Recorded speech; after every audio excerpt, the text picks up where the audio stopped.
শুল্ক, পেট্রোপণ্যের উপর যে অন্তঃশুল্ক, তার যে ছিল, অন্তঃশুল্ক ছিল 13 টাকা, সেখান থেকে 10 টাকা ছাড় দিয়ে 3 টাকা করা হলো অন্তঃশুল্ক।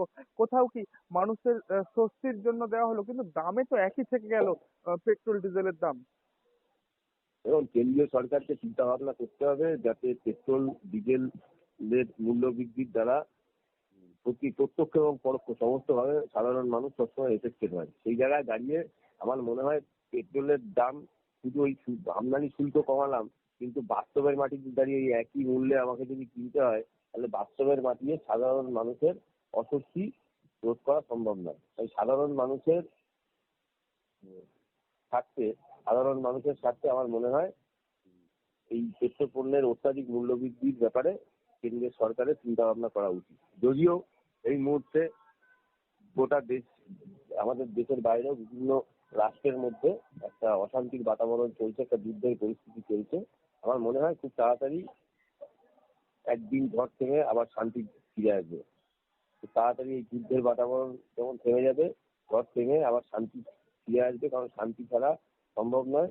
এবং এই ধরনের অশান্তি, যুদ্ধের বাতাবরণ যদি চলতে থাকে, তাহলে এটা সমস্ত দেশেই কিন্তু প্রত্যক্ষ বা পরোক্ষভাবে তার প্রভাব পড়ে।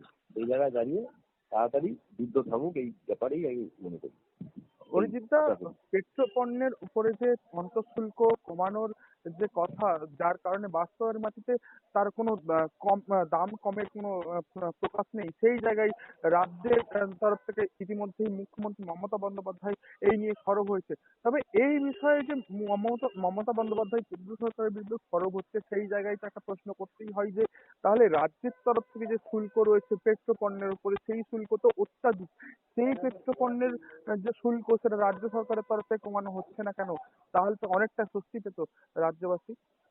রাজ্য সরকারের উচিত এত চেঁচামেচি না করে তাদের যে শুল্ক, রাজ্য সরকারের সেই শুল্ক কমিয়ে মানুষের স্বস্তির জায়গা ফিরিয়ে নিয়ে আসা। উনি তো পশ্চিমবাংলার মানুষের মাফিয়া হিসেবে পরিচিত। বাংলার মানুষ মমতা ব্যানার্জিকে, যদি সত্যি মমতা ব্যানার্জি বাংলার মানুষের কথা চিন্তা করতো, তাহলে নিশ্চয়ই রাজ্যের যে শুল্ক, সেই শুল্ক কমিয়ে সাধারণ মানুষের স্বস্তির জন্য তিনি মনোনিবেশ করতেন। 2 নম্বর, আজকে মুখ্যমন্ত্রী মমতা ব্যানার্জি বড় বড় কথা বলে চিৎকার করে তো লাভ নেই। তিনি কেন্দ্রের সরকার যখন বিভিন্ন ইস্যুতে, যখন ভার্চুয়াল বা অ্যাকচুয়াল যে কোনো মিটিং করতে পারেন, যখন সমস্ত মুখ্যমন্ত্রী রাজ্যে রাজ্যে তারা যখন এই মিটিং গুলোতে যাচ্ছেন, তাহলে কেন মুখ্যমন্ত্রী মমতা বন্দ্যোপাধ্যায় কি কারণে সেখান থেকে অ্যাভয়েড করছেন? শুধু সাধারণ মানুষের জনসভায় গিয়ে ওখানে চিৎকার চেঁচামেচি করে আলটিমেট কোনো লাভ নেই।